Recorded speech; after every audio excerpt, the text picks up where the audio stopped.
Сайн байцгаана уу? Манай дараагийн дугаар ороход бэлэн болсон байна. Энэ удаагийнхаа дугаараар та бүхэндээ өмнө нь ярьжсэн хэрэгүүдээсээ арай ондоо хэргийн тухай ярьж өгөхөөр бэлдсэн байгаа. Би сайхан нэг баримтат кино үзэж байгаад тэр баримтат кинон дээр гарч байгаа хэргийн талаар бусад хүмүүст сэрэмжлүүлэг болгох үүднээс ярьж өгвөл бас зүгээр юм байна гэж бодоод өнөөдөр энэ хэргийн талаар ярих гэж байна. За ингээд шууд бичлэгээ эхэлцгээе. Энэхүү явдал нь 2015 онд Шведэд болсон явдал. Энэ үед Изабель Эриксон нь 30 настай байсан. Гол үйл явдал руугаа орохоос өмнө Изабелийн өнгөрсөн амьдралын талаар бага зэрэг ярьцгаая. Изабелийн хувьд тэрээр Шведэд байх нэгэн жижигхэн тааванд төрж өссөн ба дээрээ нэг эгчтэй, аав ээж болон эгчийнхээ хамтаар дөрвөлэн амьдардаг. Уг нь бол Изабель аз жаргалтай, тайван, амар амгалан, халуун дулаан уур амьсгалтай ийм гэр бүл төсөж торинсон. Гэхдээ тэрээр өсвөр наснд ирэх үедээ Paris Hilton-ыг маш ихээр шүтэн биширч түүний хамгийн ихээр үлгэр дуурайлал авдаг хүн нь Paris Hilton болсон юм билээ. За Paris Hilton-ы ганган дэгжин байдал, эдэл чаргийлж өмсөж зүүж байгаа нь гээд ер нь л баян тансаг амьдралын хэв маяг нь Изабельд маш их таалагддаг байсан тул өөрөө ч гэсэн тийм амьдралаар амьдрахыг хүсэх болсон. Изабель 19 нас хүрээд нэгэн кафед ажилд орсон байдаг. Гэхдээ мэдээж энэхүү ажил нь түүнд түүний хүсэжсэн шиг баян тансаг, чинээлэг амьдралыг өгч чадахгүй. Тиймээс Изабель өөрийн амьдралыг өөрчлөхөөр шийдээд Австралийн Мельбурн хот руу нүүж ирсэн. Австрал нүүж ирснийхээ дараа Изабель хэд хэдэн газарт ажилд орохоор оролцсон боловч түүнийг ажилд авах газар олдохгүй, заавалцсан байлаач түүний хүссэн цалинг өгөх газар байгаагүй. Өмнө нь хэлсэнчлэн тухайн үед Изабель Paris Hilton шиг амьдралтай болох гээд нэг тийм өндөр цалинтай ажил хайгаал яваад исэн гэсэн үг. Ингэж явж байгаа тэрээр нэгэн ажлын зар олж харсан нь Gentlemen's Club гээд тайчих баанд бүжигч авч байгаа гэсэн ийм зар байсан. Ингээд энэхүү зарын дагуу явж очиж уулзаад Изабель тайчих баанд бүжигчнэр ажилд орсон байдаг. Изабель тайчих баанд хэсэг ажиллаж агаад виз нь дуусах үед буцаад Шведэд гэртээ ирсэн. Гэхдээ тэрээр 23 нас хүрэх үедээ буцаад Австралид ирэн өмнө нь ажиллаж исэн өнөөх баандаа буцаад ажилд орсон. Изабель угаасаа л Paris Hilton шиг амьдрахыг хүсдэг байсан тул зүгээр ч нэг энгийн байр хөлслөөд амьдраагүй хамгийн үнэтэй гэсэн зочид буудлуудаар амьдардаг байсан байгаа. Ингэж явж байхдаа тэрээр нэгэн зочид буудлын ресторанд өөрөөс нь нэлээд их чмэд гэхдээ маш үзэсгэлэнтэй гоё эмэгтэйг олж харсан байдаг. Тиймээс Изабель түн дээр явж очиод тэрхүү эмэгтэйтэй ярилцахаар шийдсэн бөгөөд өнөөх эмэгтэй ч гэсэн Изабелийг өөрийн сууж исэн ширээндээ ураад Изабельтэй маш чөлөөтэй ярилцаж эхэлсэн байдаг. За гэтэл тухайн эмэгтэй нь мөнгөтэй, баян чинээлэг хүмүүст биеийн үнэлдэг ийм эмэгтэй байж таарсан. Тэр удаа бүр өөрийнхөө хийдэг зүйлс, уулздаг хүмүүс, хаагуур аялж зугаалдаг, юу авахуулдаг, хэр их мөнгө олдог гэд бүгдийг нь Изабельд ярьж өгсөн байгаа. Изабель ч гэсэн өөрийгөө тайчих клубт ажилладаг талаараа эмэгтэйд хэлсэн бөгөөд өнөөх эмэгтэй Изабельд хандан "Би яхав чамайг өөрийнхөө байнгын үйлчлүүлэгчдтэй танилцуулж болж байна. Чиний бүтэн шөнөжин ажиллаад олдог мөнгийг би нэг цагийн дотор л олдог" хэмээн хэлсэн байдаг. Ингээд Изабель тэрхүү эмэгтэйг даган түүний уулздаг хүмүүстэй уулзаж биеийн үнэлэх болсон. Мэдээж тэрээр энэ талаараа өөрийн гэр бүлийнхаа найз нөхөд гээд эргэн тойрныхон хүмүүсээс нууцлаад тэдэнд өөрийгөө энэ тэнд зохиогдож байгаа янз бүрийн арга хэмжээнүүд дээр очиод хүмүүсийн нүүр бодож өгдөг ийм ажил хийж байгаа хэмээн тайлбарласан байдаг.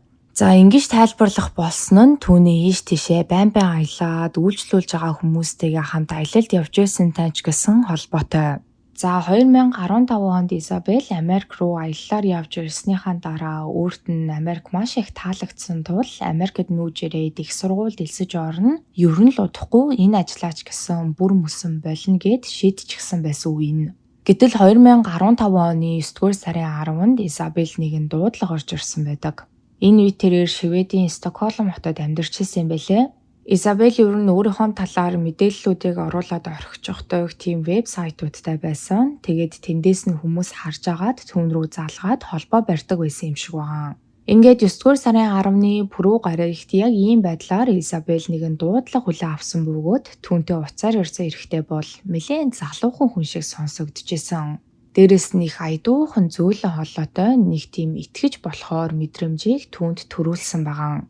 За энэ өдрийнхөө оройн нь буюу 10-ны орой Изабель энэхүү эрэгтэйг гэртээ дуудаад тэд Изабелийн гэрт нь уулзцаасан. Тэрхүү эрэгтэй өөрийгөө Мартин хэмээн Изабельд танилцуулсан ба 38 настай Америкаас ирсэн хувьцаа арилжаалдаг ийм хүн. За түүний англиар ярьж байгаа аялганаас нь болоод Изабель яг Америкаас ирсэн эсэхт нь бол эргэлзэжсэн ч гэсэн Мартин Лондонд нэлээд удаан хугацааны турш амьдарсан хэмээн ярьсан тул Изабель нэг их зүйл бодлого тэгсгээл өнгөрөөсөн байгаа. Ер нь бол Мартин Изабельд маш их таалагдсан. Анхны болзоон дээрээ Мартин бэлэг болгож түүнд үнэртэй ус болон цэцэг барьж ирсэн ба тэд хоорондоо хэсэг ярилцаад нэг нэгнийгаа илүү мэдж явах явцдаа Мартин Изабелийг 2 дахь болзоондоо урьсан байдаг. Мартины хэлснээр хагас өдөр буюу 2 хоногийн дараа тэдний ажлын газрынхаа нэгэн үдшилэг зохион байгуулж байгаа бөгөөд бүгдээрээ эхнэр болон найз охтуудаа авч ирнэ. Энэ үдшилэг рүү Мартин ганцаараа явмааргүй байгаа болохоор Изабелийг өөртөө хамт явахыг асууж байгаа нь энэ. Изабель ч гэсэн эргэлзэх зүйлгүй үүнийг нь зөвшөөрсөн. Гэхдээ мэдээж Мартин түүнд хөлсийг нь төлнө хэмээн тэд хоорондоо тохиролцсон байдаг. Ингээд 2015 оны 9-р сарын 12-ны хагасын өдөр болж Мартин гартаа оранж жуус, шампансаг, шоколадаар бүрсэн гүзээлцэн зэргийг барьсаар Изабелийн гэрт нь ирсэн байгаа. Изабель харин энэ үед нь үдшилтэд бэлдээд байж исэн. Мартин Изабелийн гэрт ирсний дараа тэд хамтдаа хэсэг сууж шампансаг ууж агаад яаралгүйхэн гараад үдшилэг рүү явцгаа хэмээн тохирцгоосон бөгөөд харамсалтай нь тэд хизээж үдшилэг рүү яваагүй. За Изабель хамгийн сүүлд гэртээ Мартинтай хамт шампансаг уугаад сууж иснаа л санаж байгаа. Харин үүнийхээ дараа тэрээр нэгэн харанхуй хөтөн өрөөнд ганцаараа сэрсэн. Түүнийг сэрэх үед хоолой нь хатаад ам нь маш ихээр цангаж исэн ба нэгэн харанхуй өрөөнд орон дээр сэрсэн нь энэ. Изабель уг нь үдшилтэд явах гад бэлдээд палаж хүртэл өмссөн байсан шүү дээ. Гэхдээ сэрэх үедээ тэрээр цэнхэр өнгийн джинс болон ягаан өнгийн цамц өмссөн ийм байдалтайгаар сэрсэн байгаа. Тэгэхээр хэн нэгэн түүний хувцсыг нь бол сольчихсон байх нь. Үүнээс гадна түүнд дотор хувцас байгаагүй, шууд нүцгэн биен дээр нь джинсэн өмд өмсгчихсэн байсан. За Изабель сэрээд эргэн тойрноо харах үед тэрээр ягч ганцаараа байгаагүй. Ухаан нь эхэндээ орж гарч агаад мэлэн сэргээд эргэн тойрноо харах үед түүний нохой Нелли мөн өрөөнд түүнтэй хамт байж исэн байгаа. Изабель нохой руугаа харах үед нохой нь маш их айсан байдалтай харагдчихсэн. За мэдээж Изабель ч гэсэн өөрөө маш ихээр айжсэн гэдг нь бол ойлгомжтой. Түүнийг сэрэх үед гаранд нь ямар учиртай нь мэддэхгүй нэгэн тусал залхачихсан байсан. Изабель сэрээд гартан залгаатай байгаа туслыг хараад шууд гарнаасаа цалган авахад өрөөний харанхуй булангаас гинэт нэгэн эрэгтэй хүний хоолой гарсан байдаг. Тэрхүү өрөөний буланд харанхуйд сууж исэн эрэгтэй Изабель тандан "Би уг нь наадахыг чинь салгаж авсан бол чамд арай дээр байх байсан. Уг нь би эмч хүн юм байгаа" хэмээн хэлсэн ба хоолойноос нь шууд л Изабель тэрхүү эрэгтэйг өөрийнх нь хамгийн сүүлийн үйлчлүүлэгч болох Мартин мөн байна гэдгийг ойлгосон байдаг. За Мартин энэ үед Изабельд "Чи эндээс гарч чадахгүй" гэж маш тодорхой хэлчихэд өрөөг орхин гарсан. Изабелийн хоригдсон тэрхүү газар нь газар доор байрладаг гэдэг нь бол тодорхой харагдчихснаас гадна тэнд маш хүйтэн, маш бохир, дээрэс нь барилгын материалын зүйлс энэ тэндгүү хөглөрч исэн байгаа.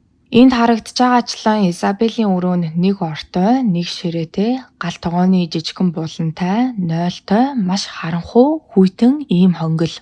Дээрээс нь Мартиныг гаднаас түүний өрөө рүү орж ирж байгаа чимээ нь ер нь маш тод сонсогддог. Яг энэ чимээгээр нь Изабель түүнийг доор хаяж 3 хаалга онгойлгоод гаднаас дотгошоо орж ирж байгааг нь ойлгосон байгаа. Тэгэхээр тэр аимшигтай хүнд 3 хаалгыг Изабель дотроос нь өөрөө онгойлгоод гараад явна гэдг нь бараг л боломжгүй зүйл.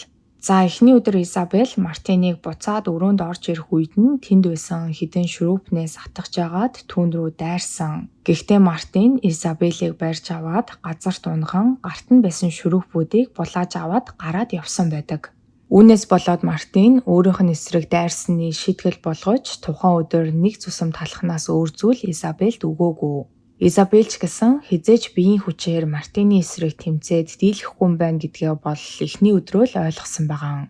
Харин 2 дахь өдрийнх нь өглөө Мартин өглөөний цай барьсаар Изабель дээр орж ирсэн. Изабель энэ үед Мартиныг биеийн хүчээр дийлэхгүй гэдгээ маш сайн мэдчихсэн тул түүний өөдөөс нь инээмсэглээд ивээр ярилцах гэж үзээд Бүр өөрийг нь яг одоо суллаад явуулчих юм бол өөр хинт ч энэ талаар хэлэхгүй болсон бүх зүйлийг яг болоогүй юм шиг л амьдрнаа гэж хүртэл амласан. Харин Мартин түүний ийхүү ярихыг нь сонсохыг хүсээгүйгээс гадна цаг өнгөрөх тусам чи надад таснаа. Тийм болохоор ийм зүйлс ярихаа боль хэмээгээд гараад явсан байдаг.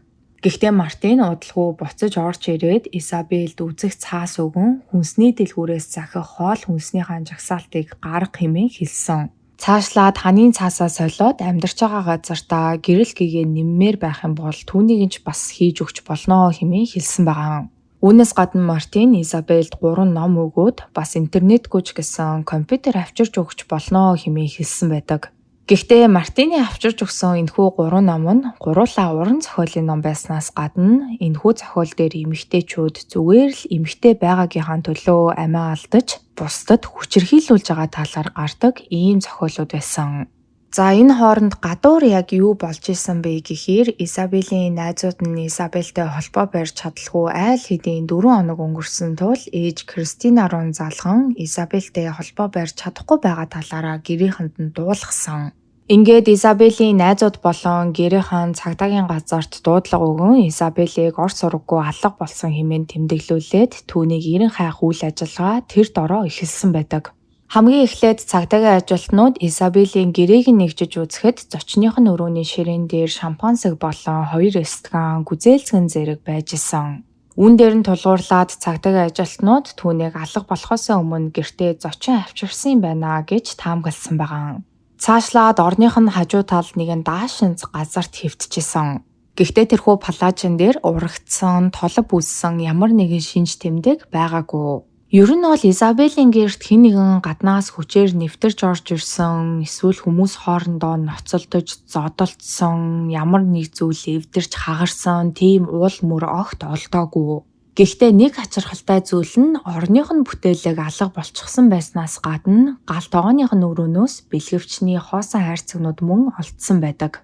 За Изабелийг эрен хайх энэхүү үйл ажиллагаанд түүний гэр бүлийнхэн болон найзууд нь маш чухал үүргүүдийг гүйцэтгэжсэн.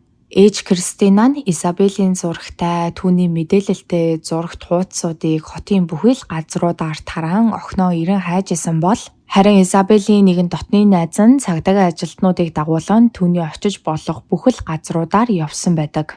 Цаашлаад цагдаагийн газраас Изабелийн банкны гүйлгээ, утасны байршил гээд бүгдийг нь шалгаж үзээд бүр эмнэлэг болон бусад цагдаагийн хэлтсүүдтэй холбоо барин Изабелтэй холбоотой ямар нэг мэдээлэл байгаа эсхийг шалгасан боловч түүнээс ямар ч сураг гараагүй.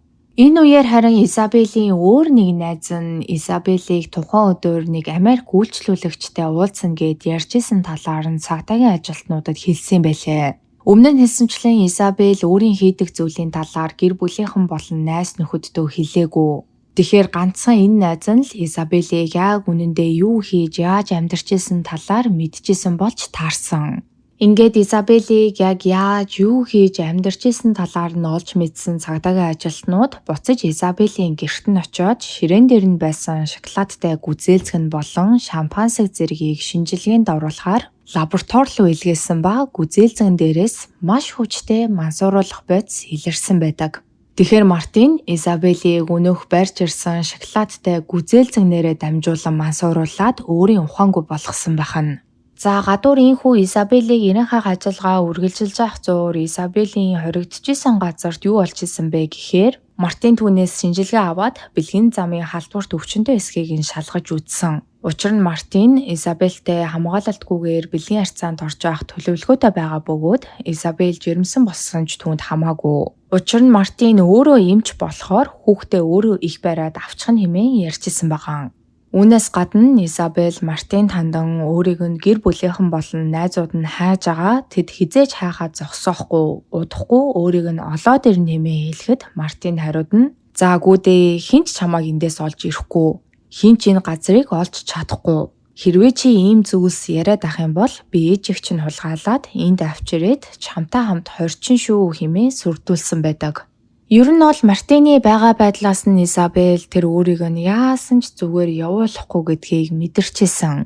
Мартин бүр Изабелийн хоригдчихсэн нөгөө хонголт нь хэрхэн засвар хийх тухай төлөвлөгөөгөө видео бичлэг болгоод хадгалсан. Ирээдүйд ийм юм хийнэ гэд бүр бүгдийг нь зураг төсөл болгоод Изабелд өөрт нь үзүүлсэн байгаа. За Изабель банкер дотор хоригдоод 2 муу 3 өдөр өнгөрөөд байжтал гадаа нь хэн нэгэн ярьж байгаа чимээ сонсогдсон. Ингээд үүнийг сонссон Изабель байдаг чадлаараа тусламж гуйн орилж эхэлсэн байгаа. Тэгсэн гаднаас цоож түлхүүр дуураад нэгэн эрэгтэй гинтгөө ороод ирсэн.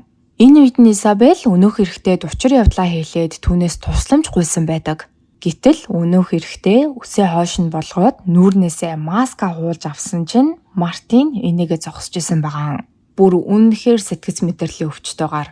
Тэгээ юу болсон бэ гэхээр Мартин зүгээр Изабелийг яах нү гэж харахын тулд маш үнэмшилтэй байдлаар зүсийг нь хувиргадаг маск зүгээд ингэж гаднаас орж ирсэн нь энэ байсан.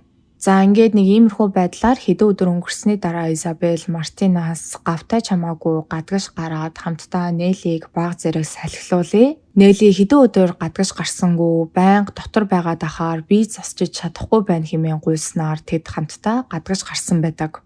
Ийхүү гадагш гарч явах үедээ Изабель ер нь бол Мартины толгойг нэргүүлээд өөрөөр нь хаалга онгойлгуулад гарч явахгүй юм бол хизээж эндээс зүхтаж чадахгүй маань гэдгээ бүрэн ойлгосон. Түүний байгаа газар нь зүгээр нэг ой дунд ойр хавьд нь ганц ч хүн байхгүй, дээрэс нь маш олон хаалгаар давхар цоочлогдсон ийм газар байсан. Ер нь бол банкер буюу газар дор баригдсан хоригдох байр шиг ийм зүйл дотор Изабель амьдарч исэн гэдгээ өөрөө ойлгосон байгаа. За үүний дараа Мартин түүнийг өөрийнхөө гэрт авчирээд усанд оруулсан. Ингэхдээ тэрээр Изабелийн нэг гарыг нь өөрийнхөө нэг гартаа хамт нийлүүлж гавлаад явж исэн байгаа. Изабелийг усанд оруулж авах үедээ Мартин цаашид хэдэн жилийн турш өөрийг нь ийм байдлаар хорих бодолтой байгаа мөн нэмээд өөр эмэгтэйчүүдийг ч мөн авч ирнэ. Бүр болоогүй алдартнуудаас ч хүртэл авч ирж хорихоор төлөвлөгөө гаргаж байгаа талаараа ярьсан байдаг. Үүнээс гадна Мартин өөрийгөө эмэгтэй хүмүүстэй сайн ойлголцдоггүй, түүнтэй учирсан эмэгтэйчүүд бүгдээрээ өөрийг нь орхиод хаяад явдаг талаар зогсоо зайгүй ярьж исэн байгаа. Түүний энэхүү ярианаас нь харин Изабель түүнд найз охин шиг хүн хэрэгтэй байгаа юм байна. Түүний хүсэж байгаагаар байх юм бол яаж иж агаад өөрөөр нь өөрийгөө суллуулах боломжтой байна хэмээн бодсон. Ер нь бол Мартины ярьж байгаа зүйлс гаргаж байгаа сэтгэл хөдлөл нь өдөрт хэд хэд удаа өөрчлөгддөг. Тэр удаа нэг удаа бүр Мартин гаднаас буутаа орж ирсэн бөгөөд энэ үед мэдээж Изабель түүнийг өөрийг нь л буутгах чинь гэж бодсон. Гэхдээ Мартин эсэргээрээ Изабельд бууг өгөөд өөрийг нь буудаад эндээс яв хэмээн хэлсэн байдаг. За гэхдээ тэр буун цэнэгтэй байсан юм уу, сумтай байсан юм уу тэрийг нь бол мэдэхгүй. Магадгүй Изабель түүнд сайн хандаад ахаар Мартин түүнийг туршсан ч байх боломжтой. Тиймээс Изабель би чамайг буудаж чадахгүй гэд бууг нь түүнд буцаагаад өгсөн байдаг. Тэгсэн үүний маргааш нь яг үүнтэй ижил зүйл дахин нэг удаа тохиолдсон.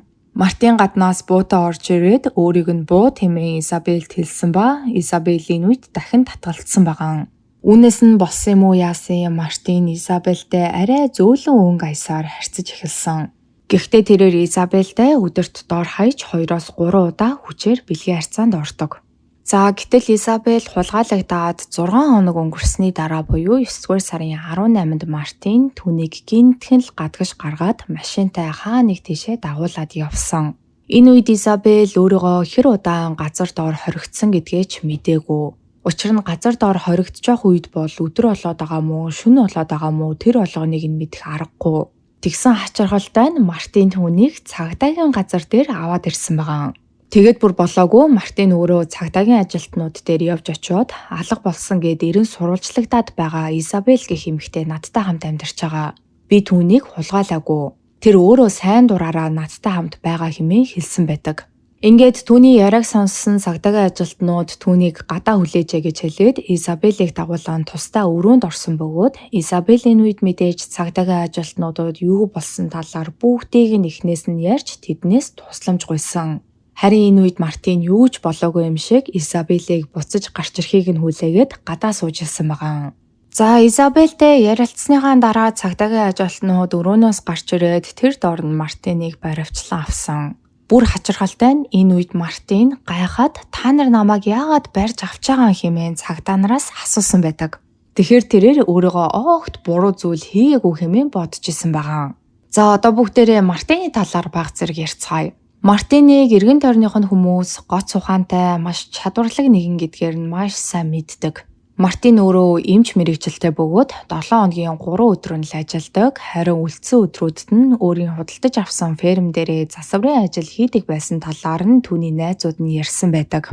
Ер нь түүнийг гинтхэн ингээд алс хол хүний хөлнөөс зайдуу газарт ийхүү ферм худалдаж авсанд нь эргэн тойрных нь хүмүүс бүгдээрээ гайхацгааж исэн.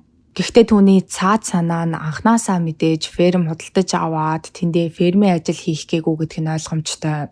Тэрээр 7 хоногийн 3 өдөр нэмчээрээ ажиллаад үлдсэн өдрүүдэд нь хин нэгэн эмэгтэйг банкартаа авчирж хорих гээд доторхыг нь янзалдаг байсан байгаа. Цагдаагийн ажилтнууд түүнээс яагаад Изабеллийг сонгосон талаар нь асуухад тэрээр хэлэхдээ би түүний зарыг анх вебсайт дээрээс хараад түүнтэй холбоо бариад уулзаж үзсэн. Тэр бусад биеийн үнэлэгчдээс өөр санагдсан тул түүнийг хулгайлахаар шийдсэн. Анх уулзсан өдрөө бид бэлгийн харьцаанд орсон. Дараа нь хагас өдөр дахин уулзахаар тохиролцсон. Харин 5 дахь өдрийнх нь орой гэхэд би түүнийг хулгайлахаар бүх зүйлээ бэлтчихсэн байсан хэмээн ярьсан байдаг. За Мартины хэлж байгаагаар хагас өдөр Мартин Изабель дээр ирээд тэд хамтдаа шампанс ууж гүзээлзгэн нийцсэн. Мартин гүзээлзгэнд мансууруулах бодис шахажаах үедээ гүзээлзгэн дээрээ тэмдэг тавьсан юм байлээ. Мэдээж өөрөө тэрхүү гүзээлзгнүүдийг идэхгүй тулд ингэж ялгсан. Ингээд Изабеллийг өөрийн ухаангүй болж унтсныхан дараа тэрээр яг жинхэнэ юм шиг харагддаг маск толгоодоо өглөөд гадагш гарan машинаасаа тэрэгэнцэр авч ирэн Изабеллийн хувцсыг нь солиод тэрэгэнцэр дээр түрэн гадагш гарсан бөгөөд Изабеллийг машинд өргөн оруулсныхаа дараа дахин гэрт нь ороод нохоог нь аваад орных нь бүтээлгийг аваад буцаад гараад ирсэн. Ингээд Изабеллийн гэрээс гарч ирснийхаа дараа 7 цагийн турш жолоо барьсаар өнөөх ферм дээрээ ирэн түүнийг газар доор байх банкарт оруулан төвөгдсөн. Харин Изабеллийг жаахан сэргээд ухаан орох гэд эхлэнгүүт нь Мартин нөгөөх мансууруулах бодисоо судас руу нэмж тарьсаар байсан юм байлээ. За энд өөр нэг зүйлийг нэмж хэлэхэд Изабеллийг цагдаагийн газар авч ирэхээс өмнө Мартин түүнийг дагуулад ресторанд орж хамтдаа хоол идцгээсэн. Энэхүү үйлдэл нь бол түүний мөн л Изабеллийг цухтах гэж оролдох нь уу, бусад хүмүүсээс тусламж гуйх нь уу гэдгийг нь үзэх гэсэн шалгалт нь байсан байгаа. Ер нь яагаад тэрээр гинт Изабеллийг ингэж цагдаагийн газар өөрийн биеэр авч ирсэн бэ гэхээр Изабель Мартинаас гэрт нь очиод өөрийнх нь эд зүйлсийг аваад ирээч гэж гуйсан юм байлээ. Харин түүнийг Изабеллийн гэрийн ойролцоо ирэх үед Изабеллийн зурагтай зурагт хуудсууд гэрийнх нь хаасаагүй байж исэн. Магадгүй үүнээс болоод Мартин баг зэрэг айж эхэлсэн байх боломжтой.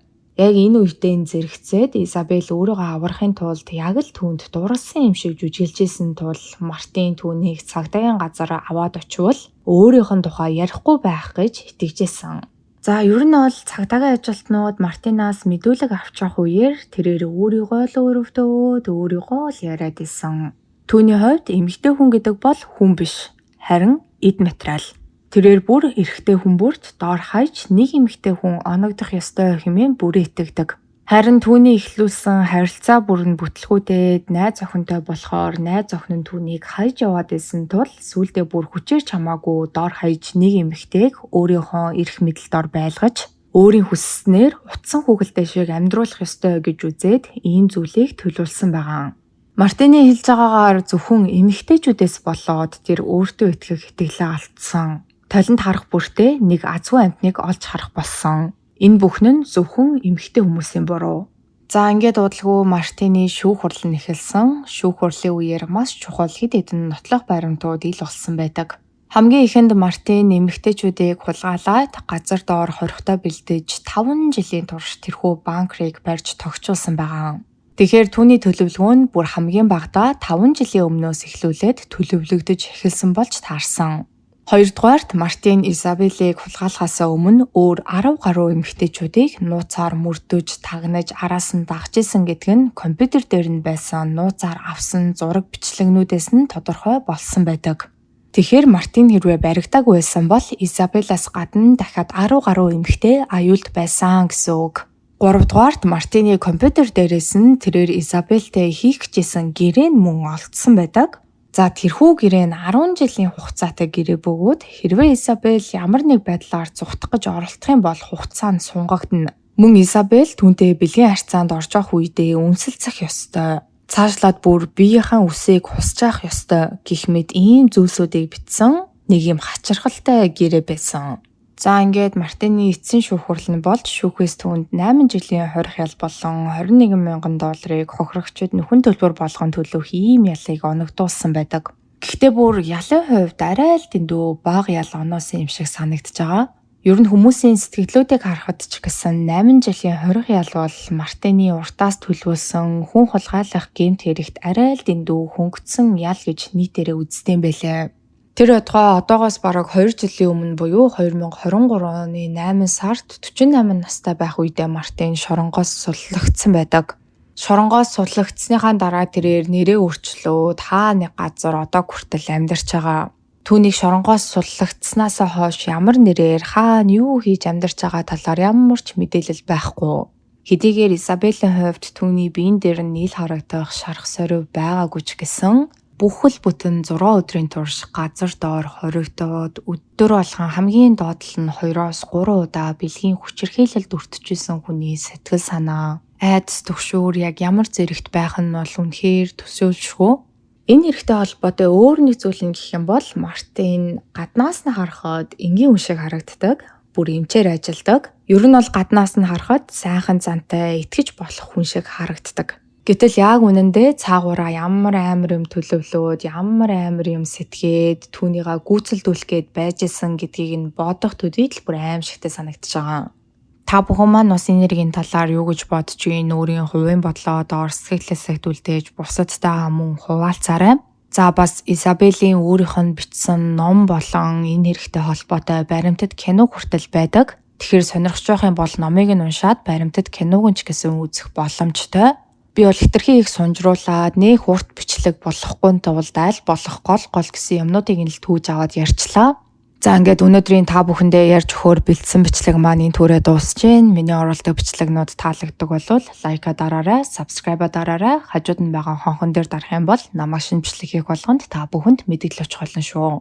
Ингээд дараагийн 7 хоногт шинэ дугаараар уулзлаа. Түр баяртай.